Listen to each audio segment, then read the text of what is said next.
Thank you very much. Did you hear what the cow said to the farmer on a cold winter morning? Thanks for the warm hand. Anyway, it's going to get better, so don't panic on me. I start small. Nice to see all of you. How many of you have never seen me before? This is your first time? Oh, wow, most of you, okay. I keep thinking for sure I'm more famous than that, but you know, that is the truth. I'm delighted to be here. Been looking forward to it for a long time. And it's nice to be back. You know, I was here not too long ago. It's nice to be invited back. It says something when you're invited back. It doesn't say everything, but it says something.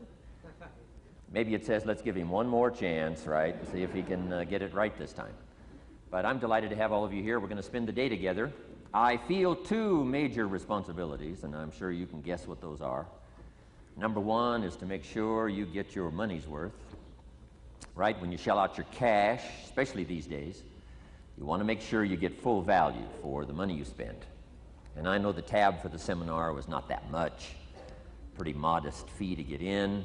Most of you are your tips for the week, right? So it wasn't that much, but I want you to be able to say when you walk out of here today, it was worth my money. But my biggest responsibility is to make sure you get your time's worth. And the reason I say that is because time is more valuable than money. In fact, you might start your notes with that. Time is more valuable than money. You can get more money, but unfortunately you can't get more time. If somebody asks you to spend your money, that's pretty easy, right? We live in America. We're wealthy. So the money's not the problem. But what if somebody asks you to spend a day, right? You got to think that over carefully. And I know you did. I wouldn't waste one of my days, not for anybody, not for anything. Once I understood how valuable they were, I don't waste any. But to make an investment like today of your money and your time, I appreciate that. Today's going to be costly for me. It's going to cost me one of my days to be here, right? And some money, of course. But, you know, I don't need the money. I take the money, but I don't need the money. But guess what I do need? The time. So I'm here not to just joke with you. I'm here not to just tell some funny stories and give a performance and walk away. I'm here to give you some value, and I want to make it worth your time. I'm going to invest a day. You're going to invest a day. Let's get the most out of it and see what we can walk away with today. Anyway, for you that have not seen me before, just very briefly, let me just tell you my story. I grew up in Idaho, farm country, southwest corner of Idaho. In fact, my father still lives on the old homestead where I grew up. He'll be 89 his next birthday. He still hasn't retired. I'm proud of my dad. He's never been ill. He's really something. I'm trying to get him to retire this year, 88. I'm telling my father, what a good year to retire when you're 88. And he says, hey, talk to me in 10 years, right? I might be ready. But anyway, I went to high school. I graduated.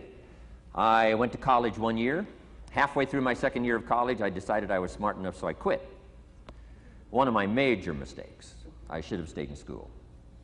But I thought, heck, you know, I'm smart enough to get a job. That's what life's all about, right? Get a job, pay your bills, work hard, stay out of trouble, keep your fingers crossed, hope for the best.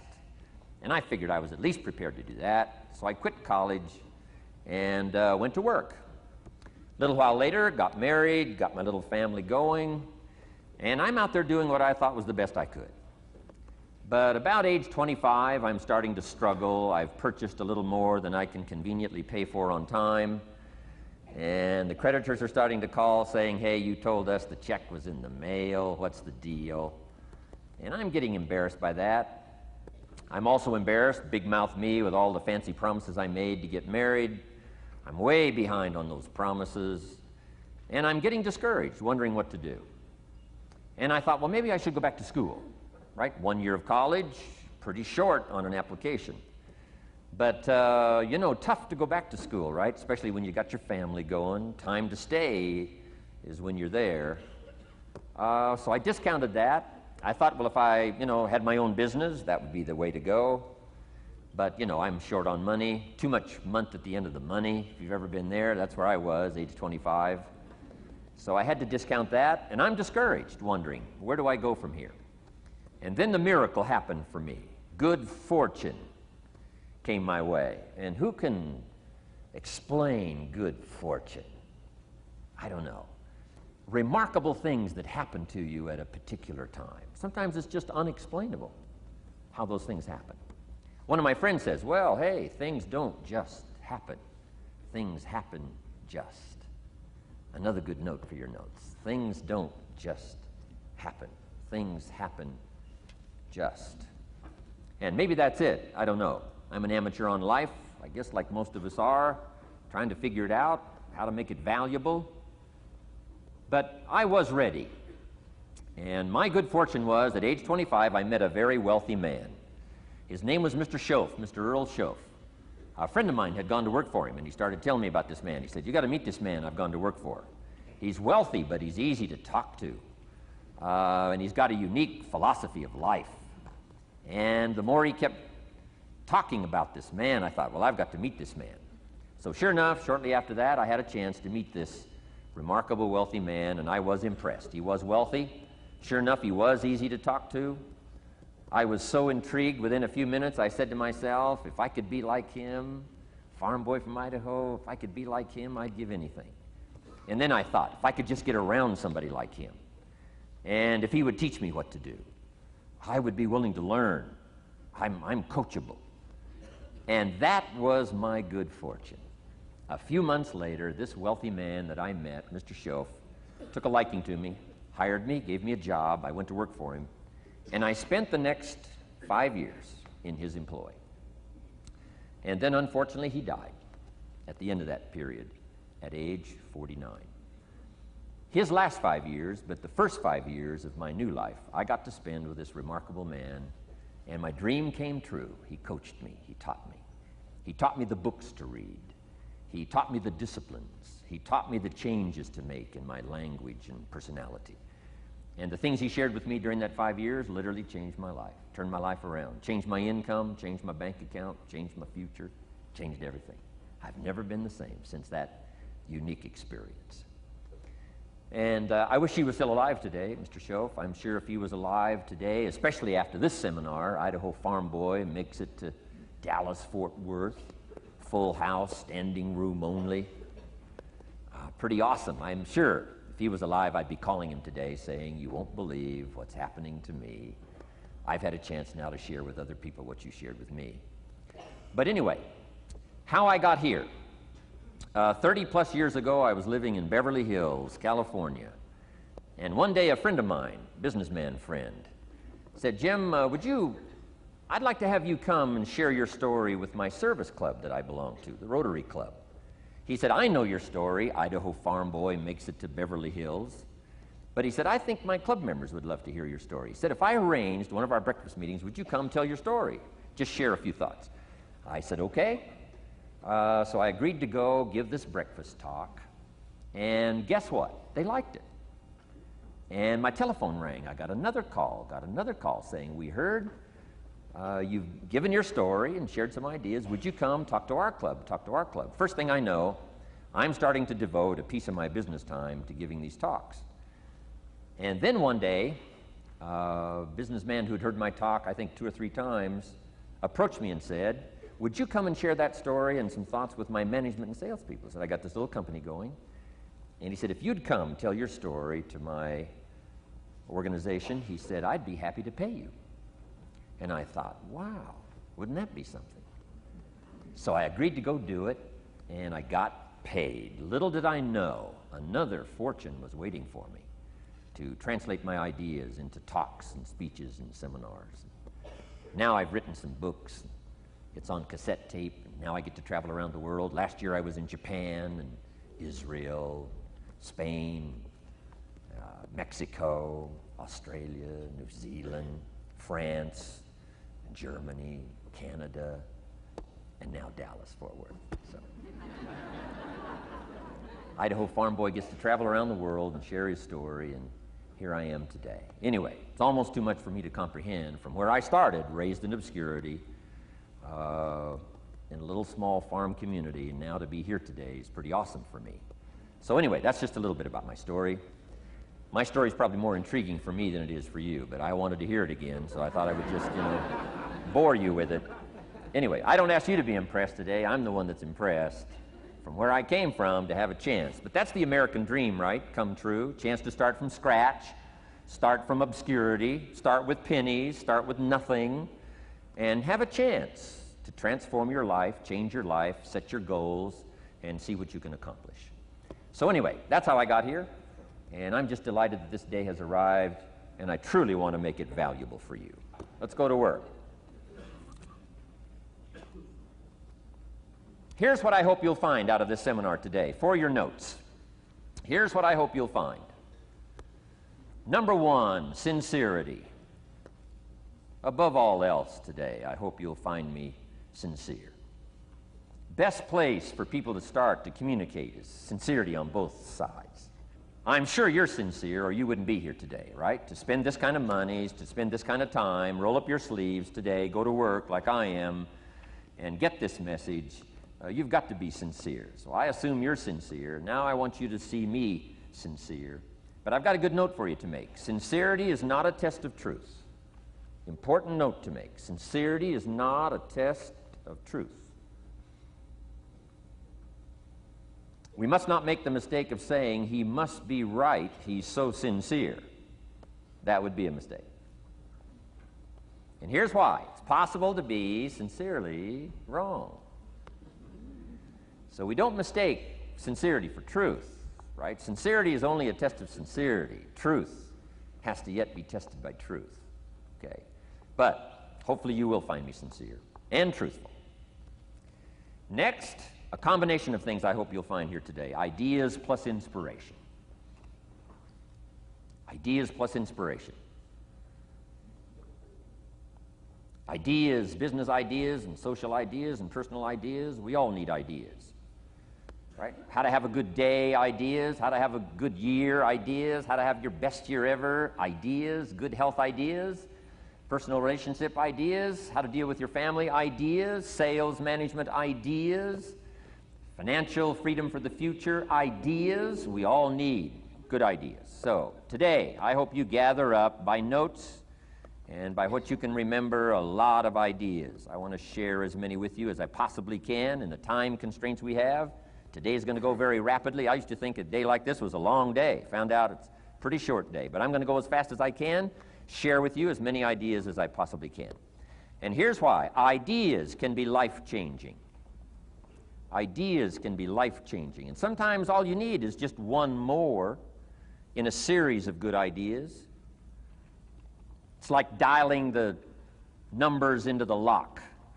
Right? You got 5 or 6 numbers dialed into the lock. The lock still won't come open, but you don't need 5 or 6 more numbers. Maybe you just need one more, and maybe a seminar like this could do it. A sermon could do it. The lyrics from a song could do it. The dialogue from a movie could do it.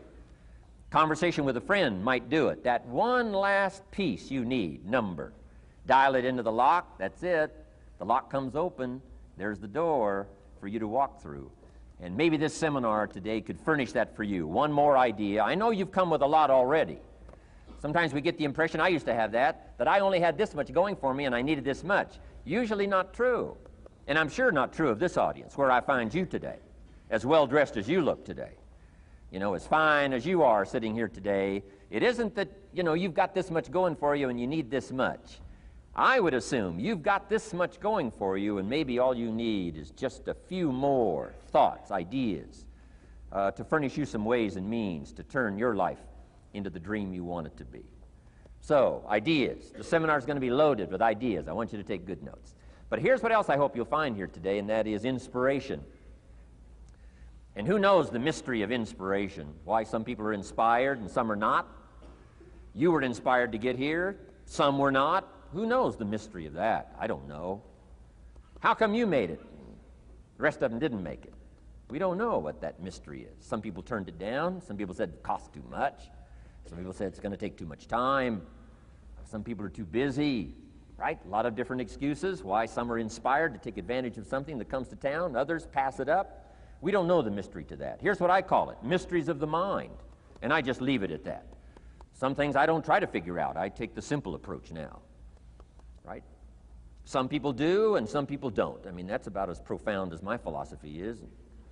Some buy and some don't buy. Some go for it and some don't. Some change and some don't. And if you've been around for a while, you can usually work out the numbers, right? Out of 10, 3 do, 7 don't.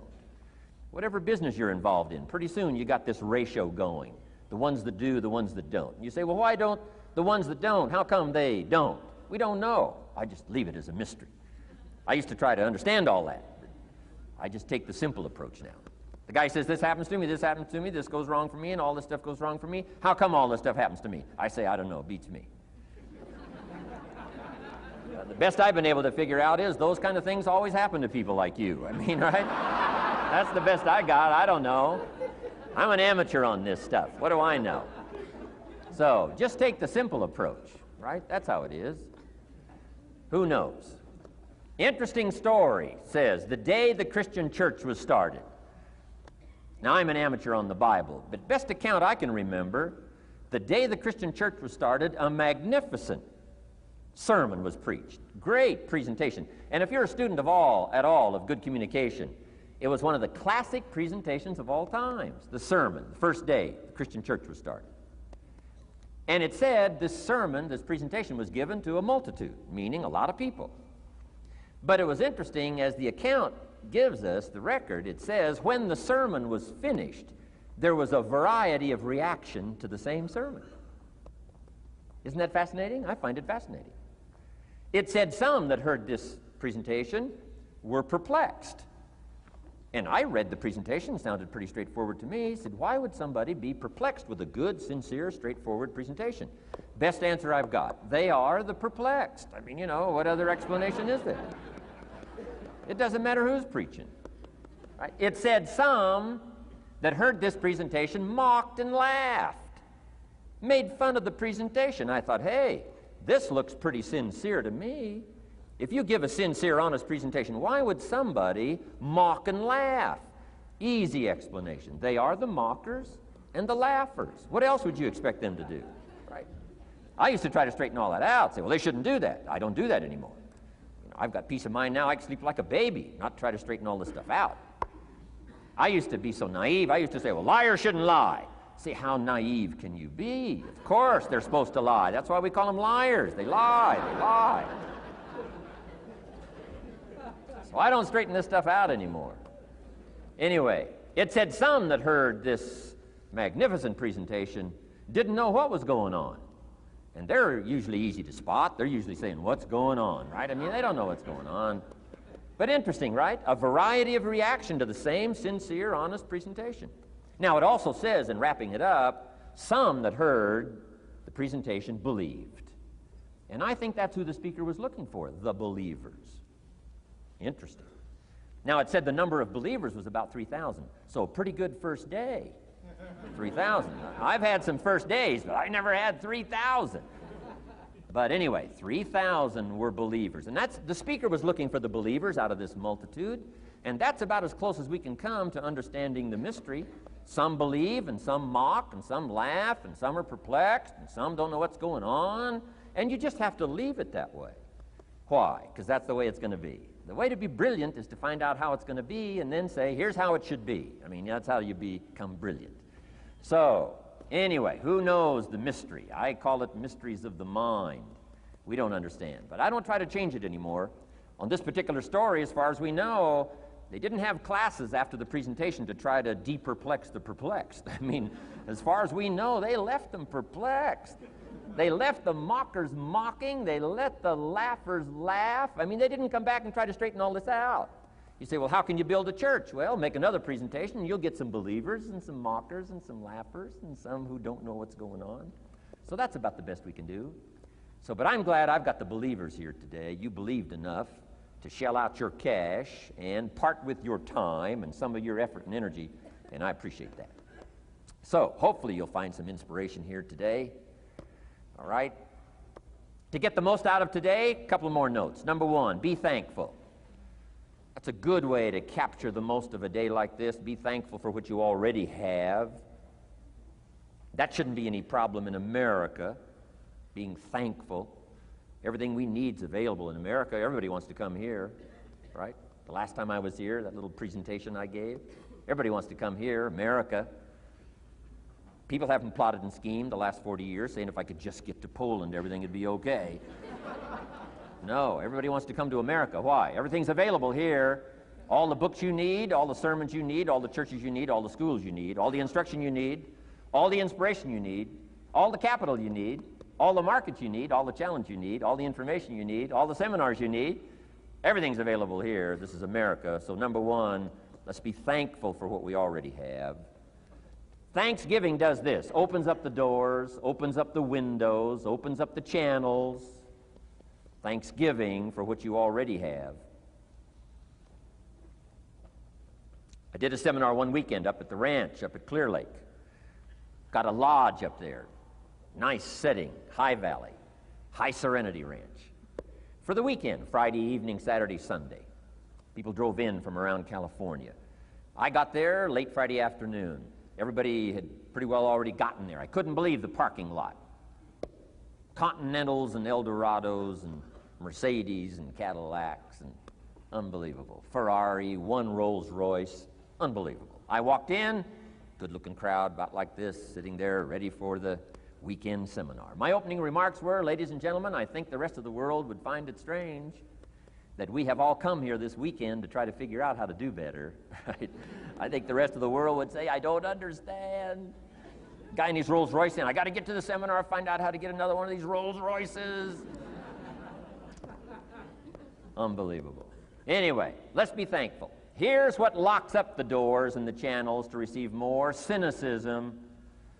That locks you away. That prevents you from learning more. Being a cynic about the past and the future, a cynic about the marketplace, cynical about the people, cynical about the institutions, cynical about the setup, cynical about yourself, cynical about your chances. See, that locks away all the chance for stuff to flow your way. So, good advice, I think, today. Start off, be thankful. Here's number two, listen well. That's going to be a challenge today. I understand that.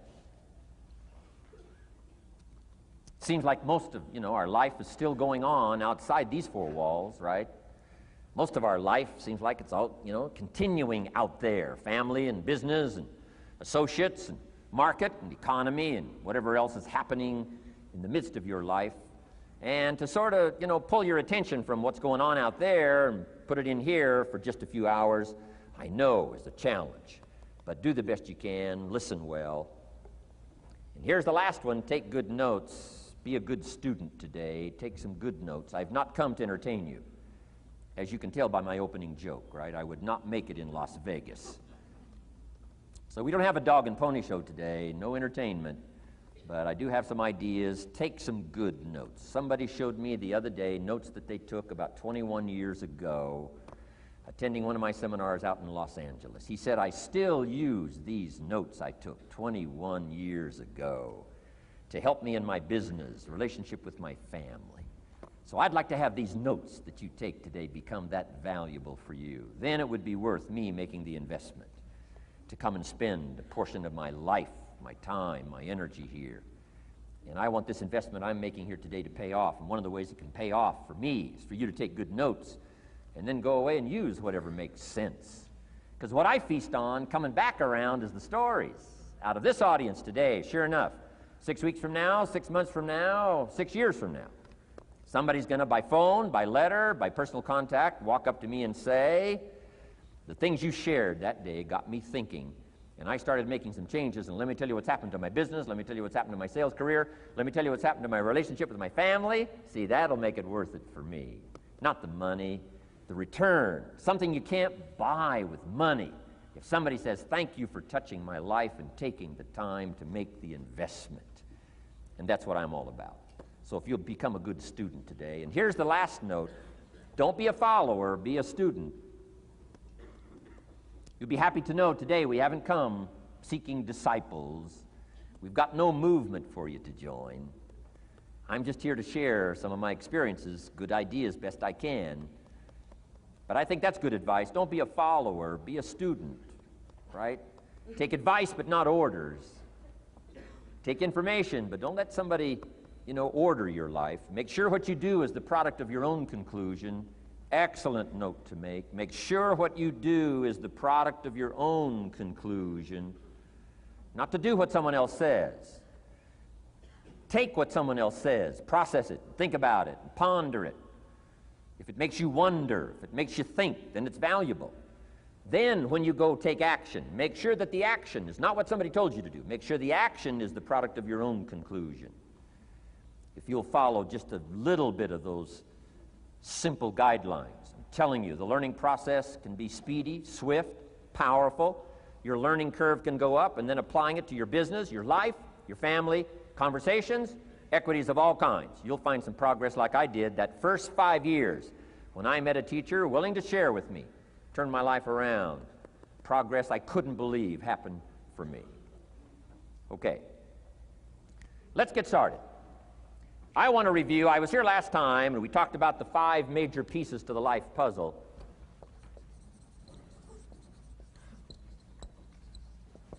And I just want to review those because it lays such a good foundation for all the rest that I want to share with you today. We got a lot of subjects to cover, so we're going to go rather swiftly, okay? Put on your mental track shoes here and run with me today, because I'm going to deal mostly in concepts. Expect you to, fill in a lot of the details, because I've got a lot to share. I want to get through it all. But let's lay this foundation again of the 5 major pieces. Happens to be the title of my latest book. But I think it is so valuable in laying a foundation. It's some of the things I learned between ages 25 and 30. The teacher who taught me so well. He dealt in these fundamentals, we call these fundamentals. We call these basics. Basics for sports, fundamentals for sports, fundamentals for your business, fundamentals for the way you deal with your family, a few simple things. Few basic things that if you practice every day can make all the difference in the world, how it works out. I boiled it down to 5 major pieces to the life puzzle. Let's just review those. Number 1 is philosophy. Philosophy, as I taught the last time I was here, philosophy, in my personal opinion, is the major determining factor in how your life works out. Philosophy, the major determining factor in how your life works out. Philosophy. To form our philosophy, you got to think. You got to use your mind. You got to process ideas. And this whole process over a lifetime, starting way back here when we were children, schools that we've attended, our parents, our experiences, all this stuff that we've processed by the thinking process helps to develop our philosophy. And in my opinion, each person's personal philosophy is the major factor in how your life works out. Here's what I called it in that last presentation when I was here. It's called the set of the sail. Each person's personal philosophy is like the set of the sail. Now, I used to think it was circumstances that ordered my life. If someone would have asked me at age 25, Mr. Rohn, how come you're not doing well? Pennies in your pocket, creditors calling, nothing in the bank, behind on your promises to your family, you live in America, 25 years old, got a beautiful family, every reason to do well, and things are not going that well for you. What is wrong here? It would not have occurred to me to blame my philosophy. I mean, it would not have occurred to me. Saying, well, I got this lousy philosophy, and that's how come I got pennies in my pocket and nothing in the bank, and things aren't working well. That would not have occurred to me. I found it much easier to blame the government. Much easier to blame the tax problem. I used to say taxes are too high. Top tax rate when I first started paying taxes, 91%. Back then, when your income reached a certain level, all your income over that, 91%. So I used to say that's too high. Now, the top tax rate's about 33%. But people are still saying what? Taxes are too. See, but you can't use that anymore. If it's gone from 91 to 33, how could it be too high? Come on.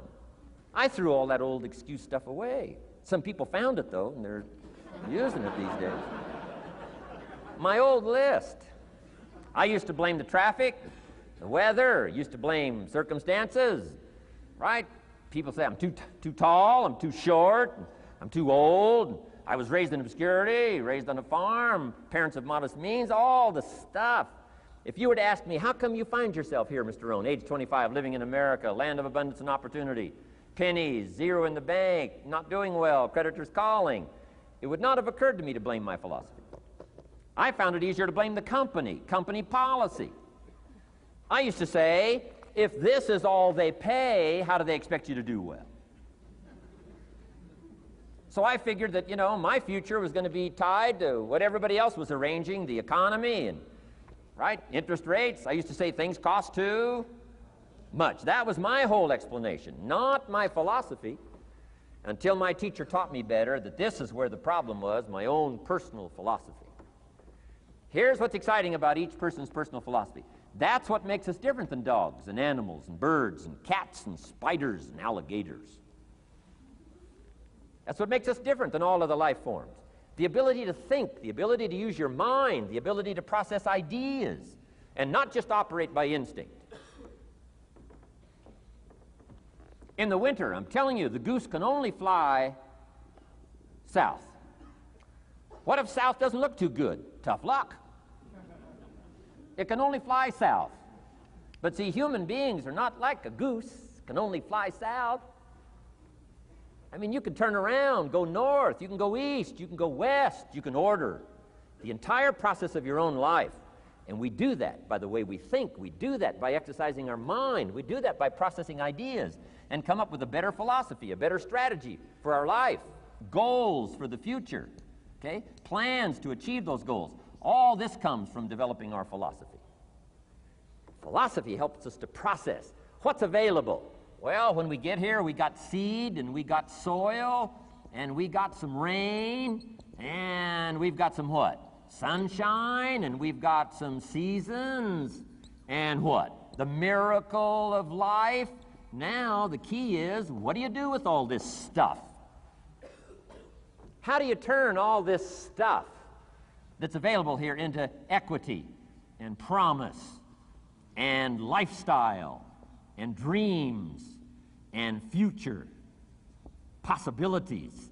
All of this that's possible now with human beings, how do you take all this stuff and turn it into this equities and values? Well, it starts with philosophy.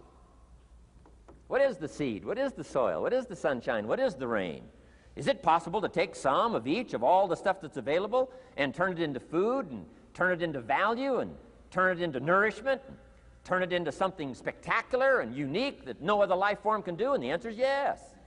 But you cannot deal with all this stuff and what to do with it unless you start refining your philosophy. Think, use your mind, come up with ideas, and strengthen your philosophy. So the seed and the soil and the rain and the sunshine, this is called, the economy and the banks and the money and the schools and everything that's available out there, processing information, what to do with all that, and turn it into equity and value. That is the major challenge of life, my personal opinion.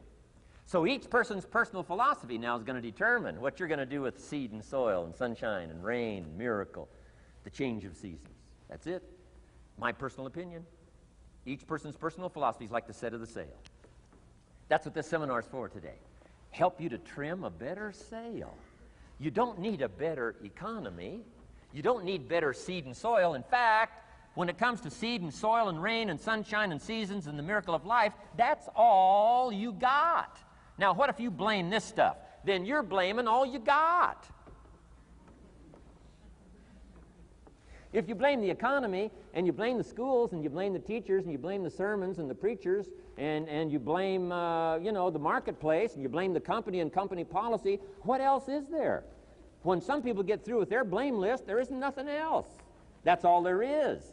And if you blame the only thing you've got to work with, I'm telling you, it's called mistake colossal in not understanding that that's all you've got to work with. And if this is all you've got to work with, then you don't change the seed, and you don't change the soil, and you don't change the rain, and you don't change the sunshine, you don't change the seasons. Right? Guy says, I'll take 3 springs, 4 summers, 9 falls, no winters. No, you can't fool with this stuff. You got to take it like it comes. Then what do you change to make your life work well? You got to start with your philosophy. Guess what I had to do at age 25 in order to change my own future? I had to change my mind. I had to change my thinking. I had to change my philosophy. I was messed up on what was causing my problem. And once I got that straightened out, that all the stuff I blamed, the government and taxes and the marketplace and the economy and things cost too much, negative relatives, cynical neighbors, once I got rid of that and started going for where the real problem was, which was me, I'm telling you, my life exploded into change. My bank account changed immediately. My income changed immediately. My whole life took on a whole new look and color immediately. And the early results I got from making these philosophical changes tasted so good, I've never stopped the process from that day until this. And I'm telling you, with a little consideration of the refinement of your sail, by setting a better sail, refining your philosophy, your whole life can start to change from today on. You don't have to wait till tomorrow. You don't have to wait till next month. You don't have to wait till spring. You don't have to wait till 93. You can start this whole process immediately. I recommend it. Now, some people do so little thinking, they don't even have their sail up. I mean, you can imagine where they're going to wind up at the end of this week, at the end of this month, at the end of this year. Now's the chance to change, process all this information. So number one is philosophy. Okay. And we dealt with all that, where we get ideas from personal experience, from other people's experiences. I don't want to get into all those details because we covered that the last time I was here. But philosophy, that's number one, my personal opinion. Each person's personal philosophy. Here's the definition of success and failure. Just make this note. Here's failure. A few errors in judgment, repeated every day. Now, you can automatically assume, Mr. Rohn, I say, I can understand that. A few errors in judgment repeated every day. For 6 years?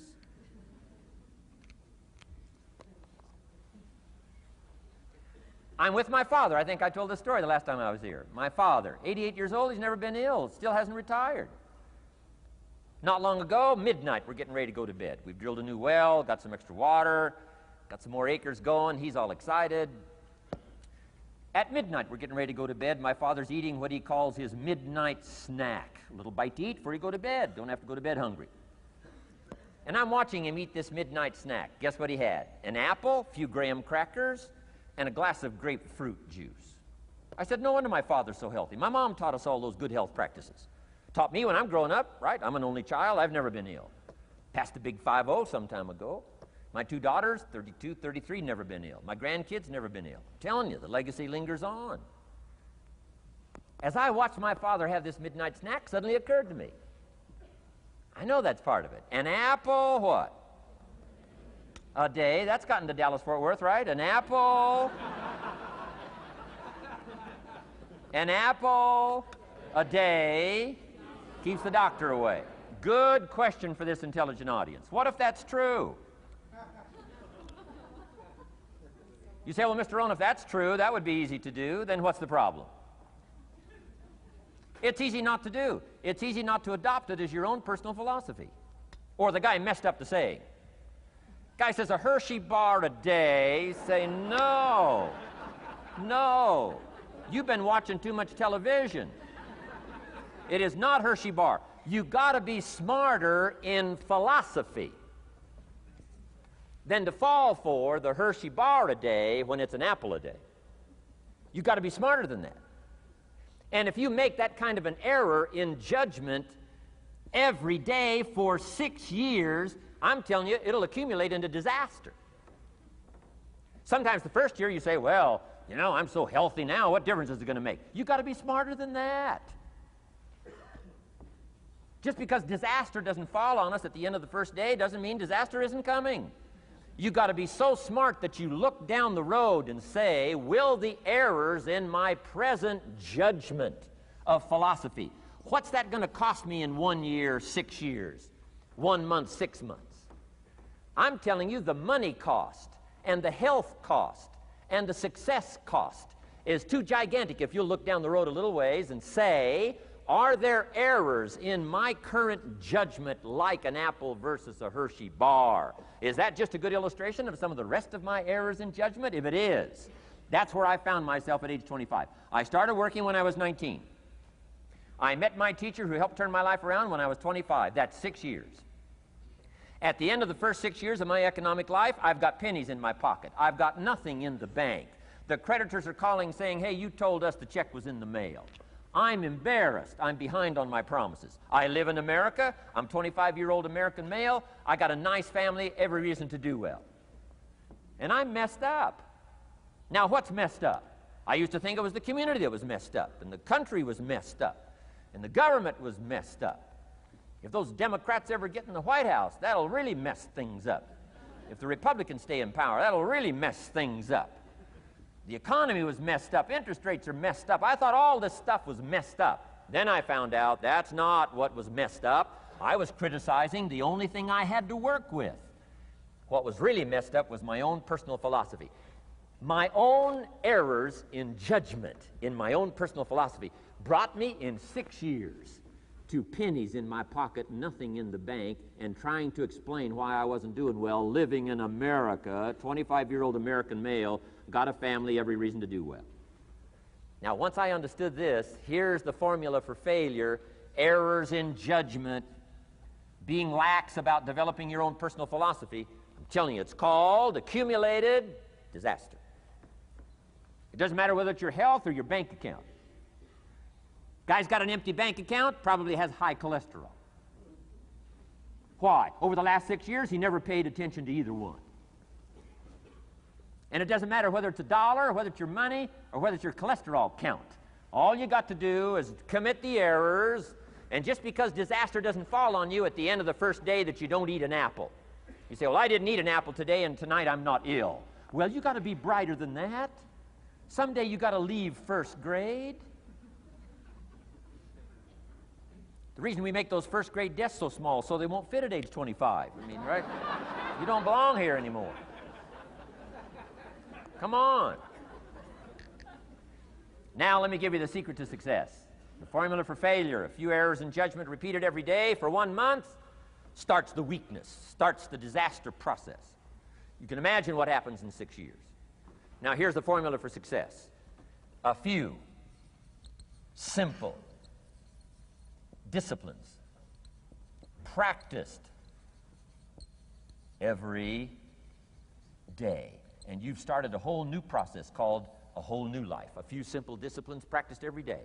And if you decide today to go for the apple instead of the Hershey bar, I'm telling you, you have begun the process of turning your life around. And if you keep up that process, not only with your health habits, but with your money habits and with your communication habits, with your sales habits and management habits and every other habit that you've got, if you'll start that process, eliminate the errors and replace it with disciplines practiced, I'm telling you can start this process of life change immediately. After today, you don't ever have to be the same again. Only by choice. You don't have to walk out of here the same as you walked in today. Only by choice.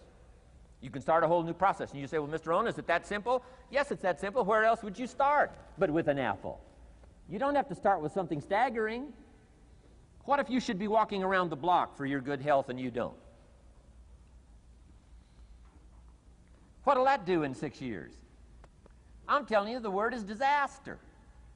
You could and you should and you don't. Here's an even stronger word. You won't. I mean, don't might mean you're careless. Won't probably means you're stubborn. And either one's called disaster. Could, should, don't. I'm telling you, that's why at the end of 6 years, I found myself with pennies in my pocket, nothing in the bank, creditors calling.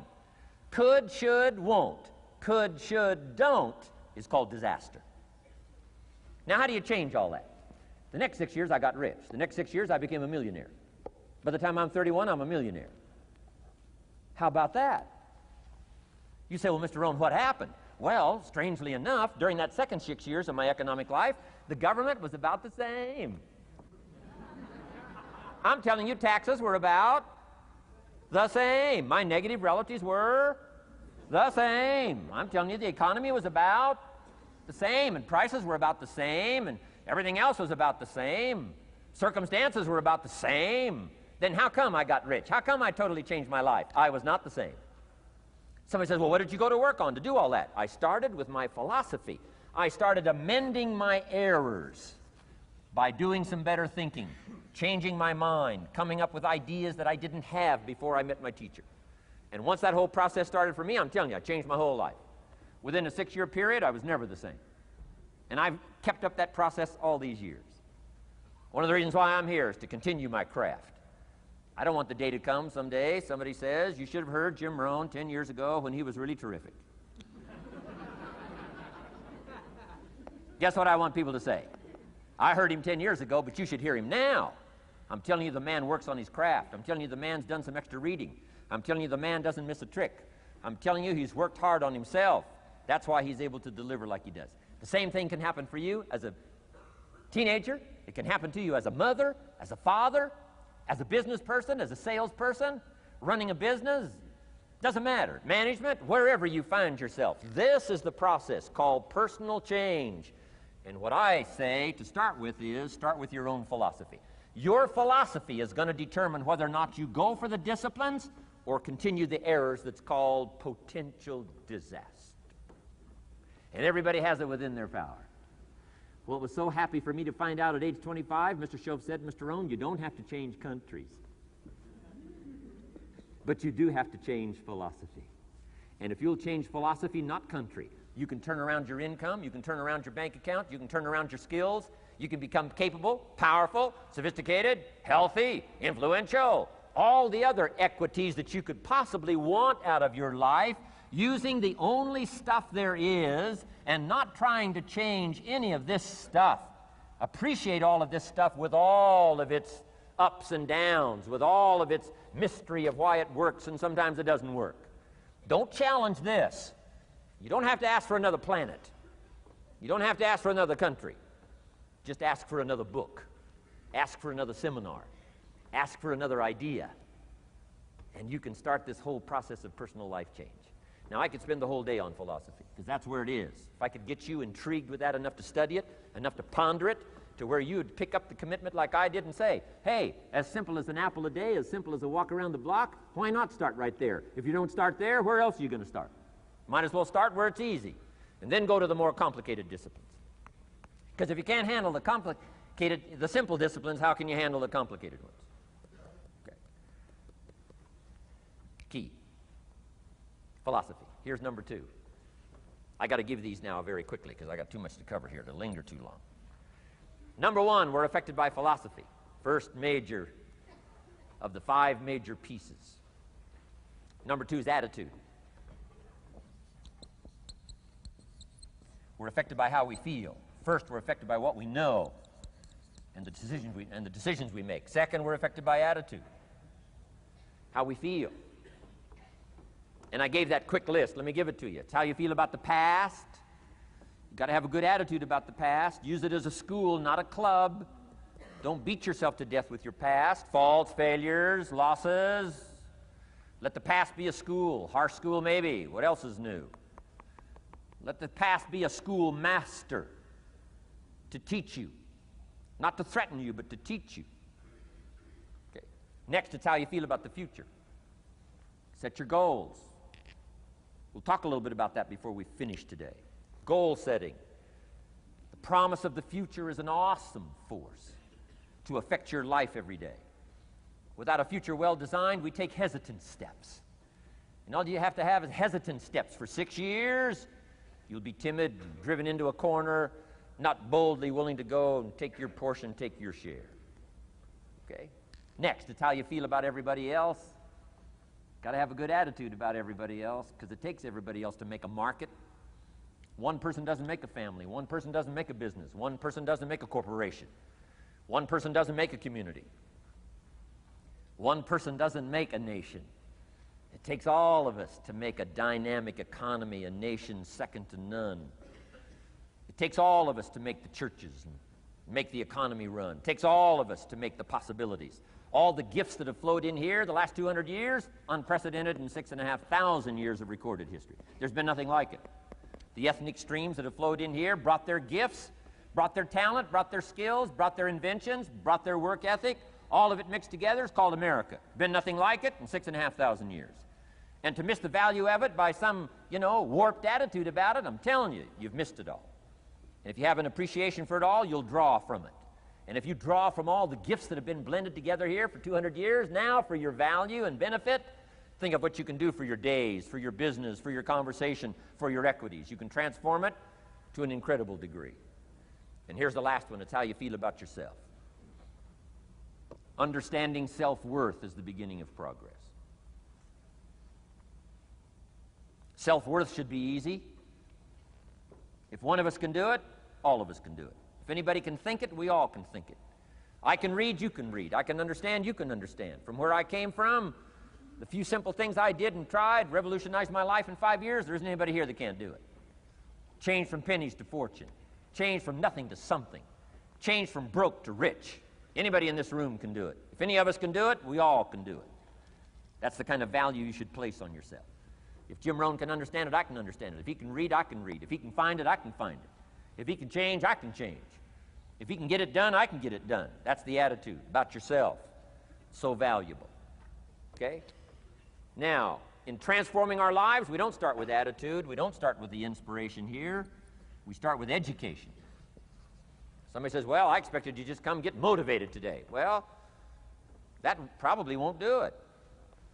Somebody says, by now we should be standing on the chairs, waving a flag, singing the old gray mare. Get going here. No, that's not where you start. Life change does not start with inspiration. Life change starts with education. You've got to be educated to the point of where you might have messed up. My teacher put it in blunt, simple language. He only went to the 9th grade in school, so he put it in simple language I could understand. He said, Mr. Rohn, after 6 years living in America, healthy American male, 25 years old, been working 6 years, 1 year of college, pennies in your pocket, nothing in the bank, behind on your promises. Shoaff said, I just got one simple explanation for that. You've messed up. Now, I could understand that kind of language. Substitute a Hershey bar for an apple means you've messed up. Should walk around the block, could walk around the block, won't walk around the block. You have messed up. And all you got to go is right down through the list. Don't need some teacher to come by and tell you. Be your own best teacher saying, hey, let me make a list of some places I've messed up. Because if I let this down, that probably affects the rest. And the answer is that's true. So we don't start with inspiration. We start with education. Somebody says, well, just motivate this guy. He'll be all right. Just motivate him. Get him turned on. Probably not. If a guy's an idiot, you motivate him. Now you got a motivated idiot. No, he won't be all right. So we start with education. What's the first education? If it isn't going well and you live in America, you have messed up. You don't need to change countries. You say, well, the country's messed up. That's like cursing the soil and cursing the seed and the sunshine and the rain, which is all you got. Don't curse all you got. When you get your own planet, you can rearrange this whole deal. But this one, you got to take like it comes. So number 2 was attitude. Here was number 3, activity. This is the work part, the labor part. Taking action. And the activity is the miracle working piece. A miracle being something we don't quite understand how it works. Doesn't mean it doesn't work. It means we just don't quite understand how it works. Miracles work. God says. Now, I'm an amateur on God, but here's my best analysis. God says, if you'll plant the seed, I'll make the tree. Now, that's a good arrangement. Number 1, gives God the tough end of the deal. What if you had to make the tree? That'd keep you up late night trying to figure out, how do you make a tree? Say, no. I'm telling you, the mystery and the miracle of this stuff has already been set up. God says, I got the miracle going, I got the seasons going, I got some sunshine and some rain, and I'm God. But the way I've arranged that, I just need somebody to plant the seed, not chant. In California, they're trying to chant to get this stuff done. Forget this California stuff. You don't have to rub a crystal and sleep under a pyramid. This stuff's too easy. Getting rich is too easy. Changing your life is too easy. Forget all that. Right? Massive bombard, affirmation, forget all that. My opinion. Ocean waves and seagulls? Come on, this stuff's too simple. Just simple, easy stuff. But if you neglect it, that's how it piles up year after year. But if you're willing to straighten it out, and here's one of the keys. It's called activity. It's called disciplines. Turning wisdom from your philosophy and inspiration, the strengthening of attitude and faith and courage, commitment, and all this stuff that comes from attitude. If you're willing to take these two qualities, philosophy and attitude, and invest it into activity, you can have a miracle. Anything short of that, no miracle. Wisdom doesn't perform a miracle. Attitude doesn't perform a miracle. The only thing that performs a miracle of increase called equity is called putting wisdom and attitude into discipline, into labor. And this labor now can perform a miracle. And here's the two parts to the labor. One, do what you can. Number two, do the best you can. Can't give you better advice than that. Number one, do what you can. You just got to go home and make a list after today. And here's the question to ask as you make this personal list. What am I not doing that would be easy to do, that could greatly change my health, my wealth? What am I not doing I'm neglecting that would be easy to do? Just go home and answer that question personally. You don't have to put the answers on a public bulletin board. This is just all personal stuff. From the walk around the block to the apple to what to do with your money, which we're going to cover today. What does a child do with $1? We're going to cover that today. Errors in judgment, disaster. Few simple disciplines, wealth beyond imagination. And if you'll pick up the activity part, the miracle working part, plant the seed part, take care of your part. The soil will take care of its part, and the seed will take care of its part. The seasons will take care of their part. The miracle will take care of its part. If you'll take care of your part, called putting it into activity, action. Works miracles. 2,000 years ago, on April 13th, one of Jesus' disciples. Now again, I'm an amateur on the Bible, but best as I can remember it, one of Jesus' disciples said to Jesus, "It's time to pay our taxes and we don't have any money." That's how come I know it was about April 13th.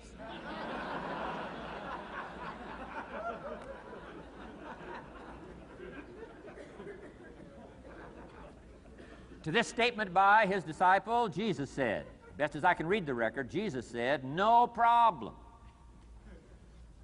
Now, why could he say no problem? Well, word has it, he was a miracle worker. Word has it, if you're a good student of history, word has it, he was a miracle worker. If you handed a problem to a miracle worker, what would he be inclined to say? No problem. You got to hang out with folks like that. I belong to a small group like that. We do business around the world. You hand these guys a problem, they say no problem. What? How many books would they read to solve it? Many as it takes. How early would they get up? Early as it takes. How much information would they gather? Much as they needed. So it's what? No problem. You got to hang out with folks like that. Jesus said this will be no problem, the tax thing. He said to his disciple, it's simple. Go fishing. Wow.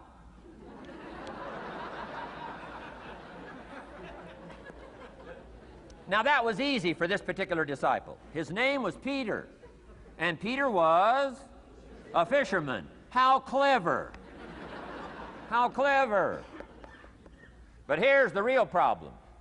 If you should fish, and you could fish, and you don't fish, you got no miracle. You could change, you should change, you won't change. That's called accumulated disaster. In 6 years, you'll be explaining instead of celebrating. Having some ragged list like I had, reasons for not doing well, pennies in my pocket. Could, should, don't, disaster. And if you'll just start the process of change, could, should, and will, you can start this whole process. And if you will, then put it into action. The miracle belongs to you. Jesus said to his disciple, it'll be simple. Go fishing, and the first fish you catch, look in his mouth. Peter said, okay. He was used to strange things happening in this relationship. Peter goes fishing, catches the first fish, looks in his mouth. Guess what's in the fish's mouth? Coins. Peter says, wow, coins. Starts counting the value of these coins, and when he adds it up, guess how much it added up to? Exactly enough money to pay his taxes and Jesus' taxes, which gives you Jesus' position on taxes.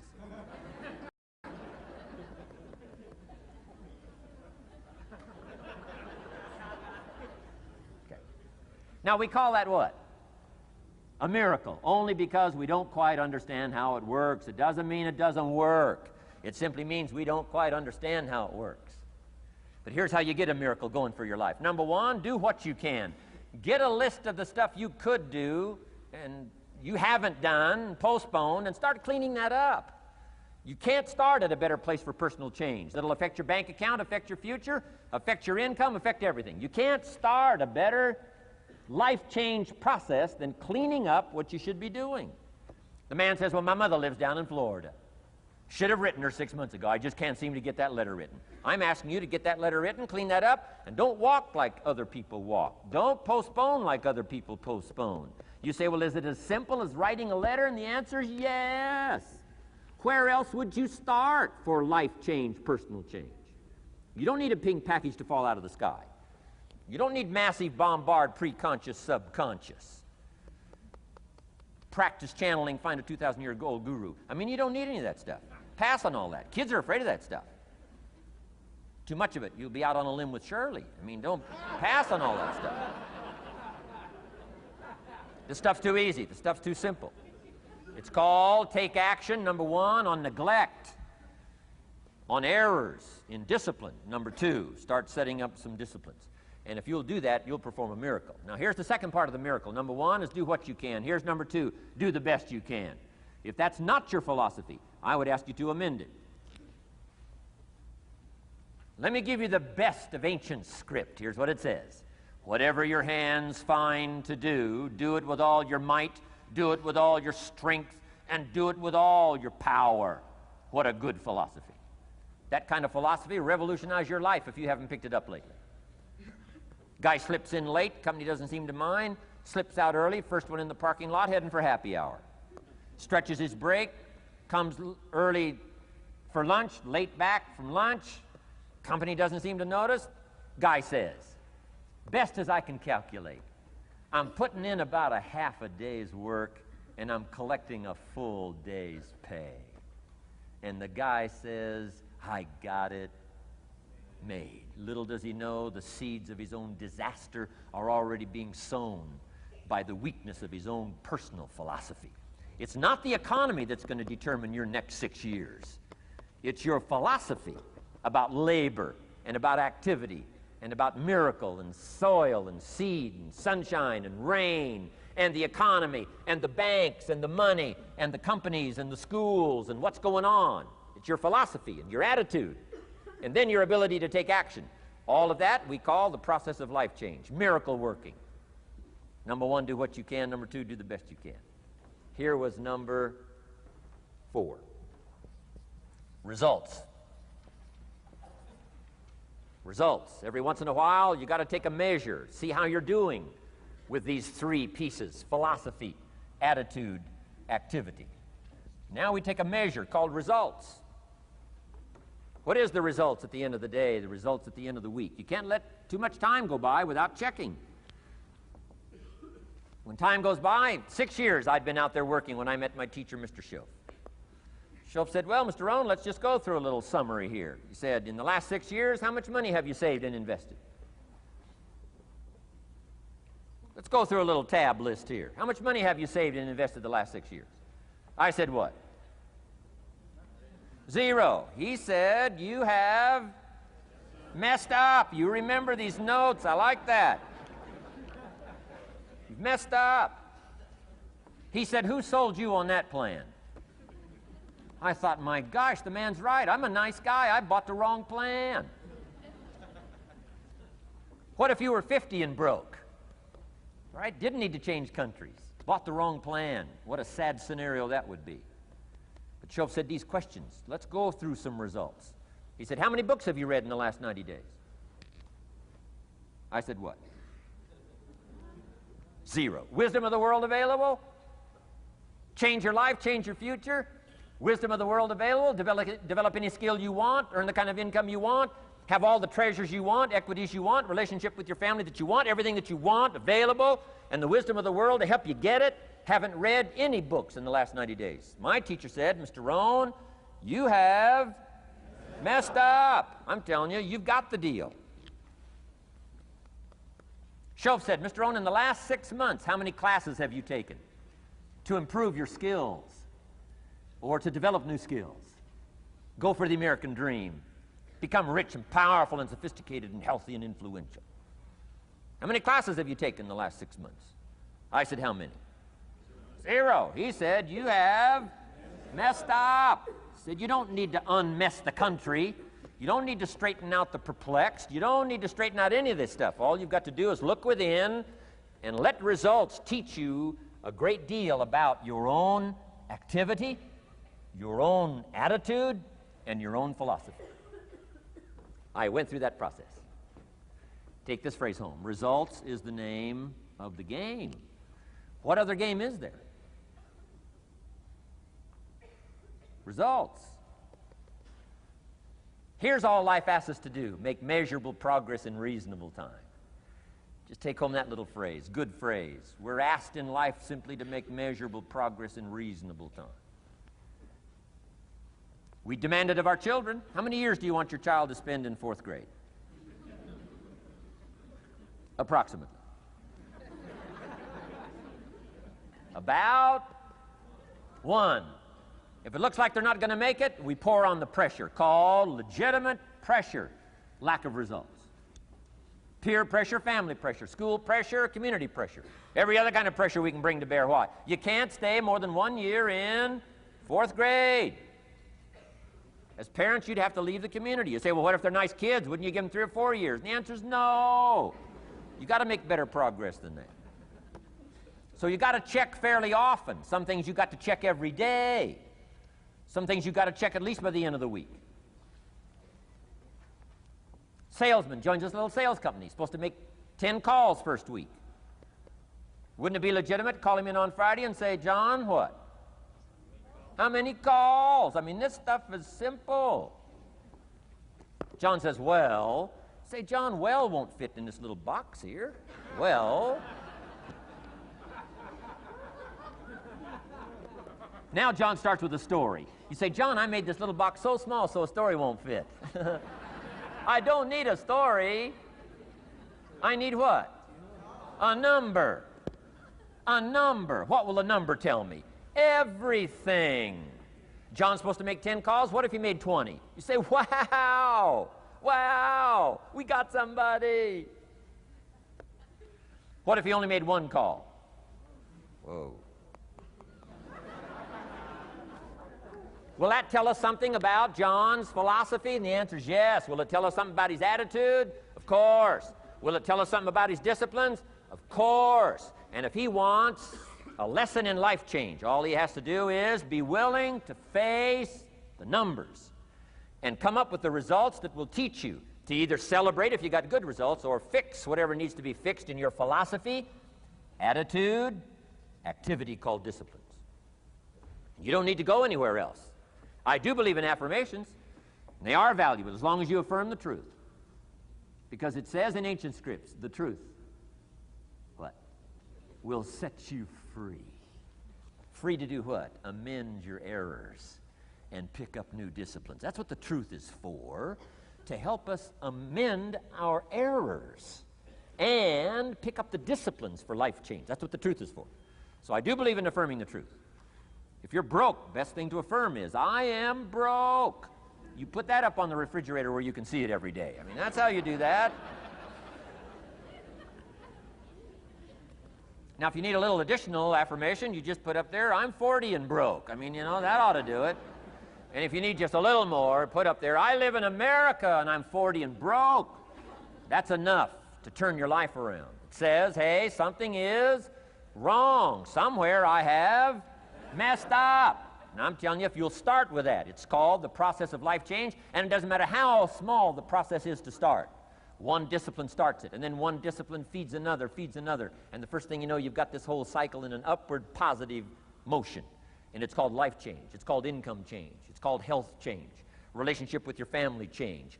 Equities unprecedented that you can have in numbers that will stagger the imagination if you do not curse what's available and start amending what's possible to get the results that you want. I don't think I can put it in any better language. That's it. Kids can do it. Teenagers can do it. Parents can do it. Managers can do it. Right? Government officials can do it. Anybody can do it. Anybody can do this stuff called personal change. Wow. Results is the name of the game. Success is a numbers game. Good note to make. Success is a numbers game. You got to go for the numbers. You got to understand what the numbers are. How many pounds overweight should you be at age 50? Approximately.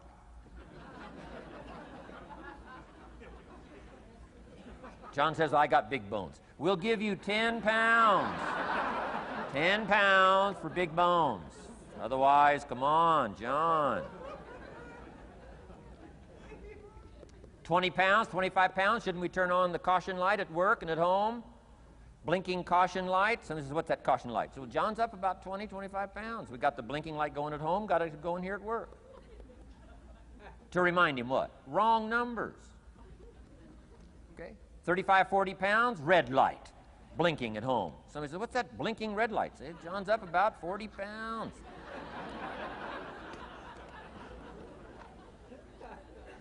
50 pounds, we got the siren.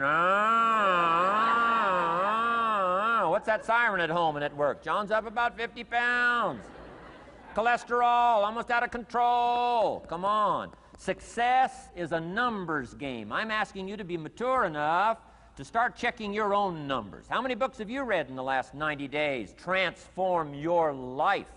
Become cultured, powerful, sophisticated, healthy, influential, all the rest of the stuff you want. How many books? How many classes? How committed are you to taking what's available and turning it into equities unprecedented, since we live in a country that there's been no such country in the last 6,500 years? If you'll pick up that process, ladies and gentlemen, I'm telling you, it's called life change of the best order. Now here's the last one. Number 5 is called lifestyle. Lifestyle is simply learning how to live well. The last of the 5 major pieces. Here's the ultimate challenge of life.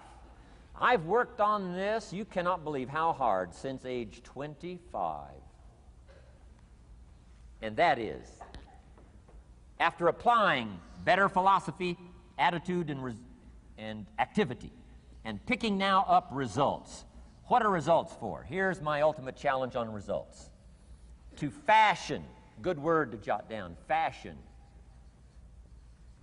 Fashion for yourself lifestyle, or what we call the good life. That's the ultimate challenge.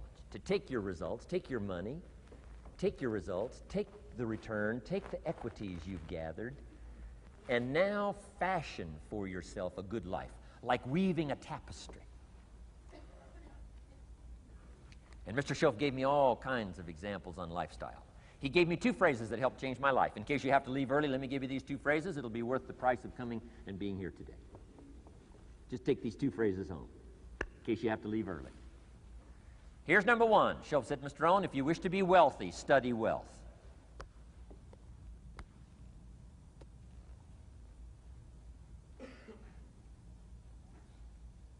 When he said that, I said, my gosh, I don't know anybody that studies wealth. Where am I going to learn it? He said, never mind, Mr. Rohn, now that you've met me, if you'll be with me for a while, he said, and if you'll commit yourself, he said, I will teach you. And he taught me. He taught me the books. He taught me the stuff. Changed my life. By the time I was 31, I was a millionaire. The man taught me well. If you wish to be wealthy, study wealth. If you were to show me your present economic plan, in a personal conversation between you and me, you say, Mr. Rohn, let me disclose for you my current economic financial plan for the future. Would I get so excited I'd say, hey, I'm going to go across the country and lecture on your plan?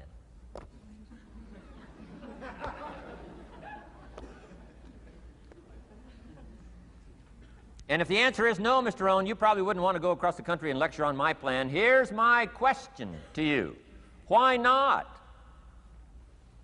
Why wouldn't you have a superior, powerful financial plan that's taking you to the places you want to go?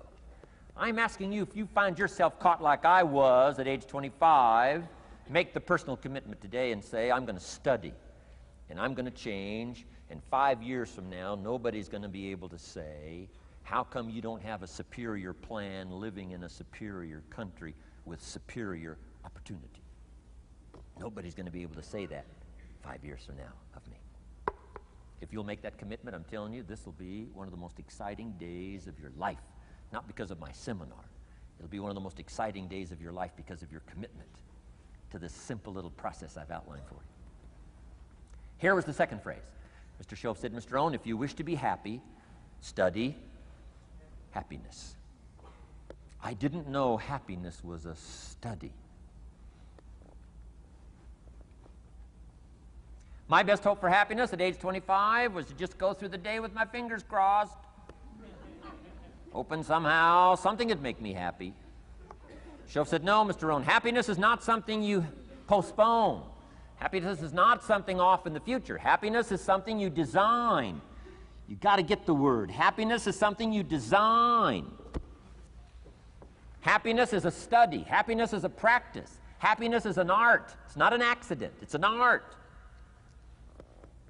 And anybody that wants to can study, practice the art of happy living. Happiness is like culture. Money doesn't make you cultured, but culture is within the grasp of all of us.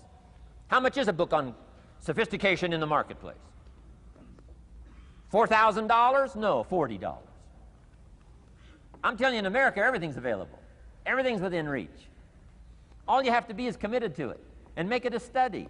Culture is a study. Sophistication is a study. It's not an amount. It's not an account. It's a study. Money doesn't make you sophisticated and cultured. I know a guy that's rich. He's a clod. The guy's a clod. Eats with his elbow in his soup. I mean, he's just a clod. Nothing much more pitiful than a rich clod. I mean, you know, it's a sad thing to see. Money doesn't make you sophisticated. Only study and practice makes you sophisticated. Only study and practice makes you cultured. And only study and practice makes you happy. Study and practice makes you rich. Key phrase, don't be lazy in learning. 1, how to do well. Next, how to live well. Don't be lazy in learning and practicing the art of economics, practicing the art of productivity, and practicing the art of lifestyle. Schoaf taught me in such simple terms. Schoaf said, Mr. Rohn, if you're getting your shoes shined, Shoe Shine Boy's done an exceptional job. You look down, you got one of the world's all-time great shines. And you pay him. Now, you got a little change in your hand. Question pops in your mind. Should I give him 1 quarter or 2 quarters as a tip from a neat shine? Here's what Schoaf said. If 2 amounts pop in your mind, always go for the higher amount and become the higher thinking person. That helped change my life. Here's what he said. Become a 2-quarter person. Now, you can tell that was a long time ago when a quarter was a good tip. Now it takes dollars. But just substitute 1992 dollars for quarters. Schoaf said, hey, if you are thinking 1 quarter or 2 quarters, and you say, well, no, I'll just give him 1 quarter. He said, that'll affect you the rest of the day. The rest of the day, you'll look down, see this great shine, you'll say, I got to be really cheap. 1 lousy quarter, tip from a shine. But he said, if you'll go for the 2 quarters, Schoaf said, you can't believe the extra happiness you can buy for just an extra quarter. That's called studying and practicing the art of lifestyle, which means living well. Money doesn't make you happy. Father wads up a $20 bill, throws it at his son, and says, if you need the darn stuff that bad, take it, just get out of my face. How sad, a father with money and no joy. He studied economics, but he never studied joy. I'm asking you to turn that around. Turn that all around. I did a seminar one time, St. Louis, Missouri. When I finished a seminar like this, a man walked up and said, Mr. Rohn, you've really gotten to me. He said, I'm going to change my philosophy, I'm going to change my attitude, I'm going to change my life, I'm going to change everything. He said, you've touched me today. And he said, you'll hear about me. You'll hear my story someday. I said, okay. Right? A lot of people, right, say things. Sure enough, a few months later, I come back to St. Louis, did another seminar. When I finished my seminar, I saw this man come walking up. I didn't remember his name, but he said, I'm sure you'll remember me as the man who said, I'm going to go make some changes. You've touched me today. I said, I do remember you. He said, I'm telling you, things are already happening for me. I cannot believe in just a matter of months. He said, one of the things I decided to change was my relationship with my family. He said, my wife and I have two lovely teenage daughters. Parents couldn't ask for any more beautiful, lovely daughters. And he said, I'm the only one that's given them trouble. He said, these daughters of ours have never given us any trouble. He said, I've usually been the one all these years giving all the trouble and all the static. He said, my daughters love to go to the rock concerts, and I'm always giving them trouble. They have to beg me for the money. He said, I don't want you to go. You stay out too late. The music's too loud. You're going to ruin your hearing. You won't be able to hear the rest of your life. And he said, I just get on their case. And he said, they keep begging, keep begging. Finally, when they beg long enough, I say, all right, here's the money. If you have to go that bad, just go. He said, that's how I've been up until now. But he said, after I left your seminar, I decided to change all that, called lifestyle, living well. He said, you won't believe it. Not long ago, I picked up the newspaper, and I saw an advertisement, and I knew my two daughters, it was one of their favorite performers, was coming to town. He said, guess what I did? He said, I went down and bought the tickets myself and brought them home, put them in an envelope. And when I saw my daughters later that day, he said, I handed them this envelope, and I said to my two lovely daughters, you may not believe it, but inside this envelope are 2 tickets for the upcoming concert. They could not believe.